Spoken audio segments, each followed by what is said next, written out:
কাতারের রাজনীতিতে এক উজ্জ্বল নক্ষত্রের পতন। আধুনিক কাতারের স্বপ্নদ্রষ্টা দেশটির সাবেক আমির ও ফাদার আমির শেখ হামাদ বিন খলিফা আল থানি শেষ নিঃশ্বাস ত্যাগ করেছেন।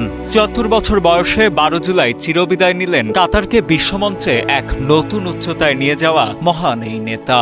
তার মৃত্যুতে পুরো কাতার জুড়ে নেমে এসেছে শোকের ছায়া, বেদনাহত আরব নেতারা। কাতার রাজপরিবারের পক্ষ থেকে এক শোকবার্তায় তার মৃত্যুর বিষয়টি নিশ্চিত করা হয়। তার প্রয়াণে দেশটিতে ৪ দিনের রাষ্ট্রীয় শোক ঘোষণা করা হয়েছে বলেও জানা যায়।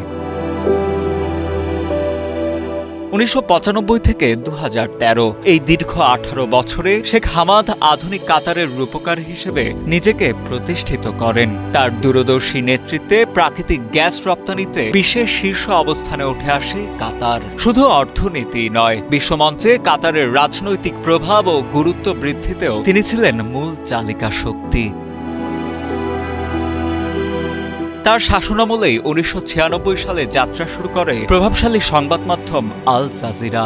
এছাড়াও ২০০৪ সালের প্রথম স্থায়ী সংবিধান প্রণয়ন এবং স্থায়ী নির্বাচনে নারীর ভোটাধিকার নিশ্চিত করার মতো যুগান্তকারী সংস্কারগুলো তার হাত ধরেই বাস্তবায়িত হয়। ২০১৩ সালে তিনি স্বেচ্ছায় নিজের ছেলে ও বর্তমান আমির Sheikh Tamim bin Hamad Al থানির হাতে ক্ষমতা তুলে দেন।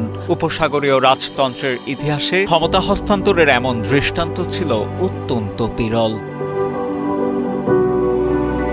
শেখ হামাদের প্রয়াণে গভীর শোক জানিয়েছেন বিশ্ব নেতারা। মিশর, পাকিস্তান ও সংযুক্ত আরব আমিরাতের শীর্ষ নেতারা ছাড়াও শোক প্রকাশ করেছেন বিশ্বের নানা প্রান্তের বিশিষ্ট জনেরা। এক সাহসী স্বপ্নদ্রষ্টা ও প্রগতিশীল নেতাকে হারিয়ে শোকস্তব্ধ গোটা আরব বিশ্ব। সাজিদ আনিল, ডেস্ক রিপোর্ট, সময়ের আলো।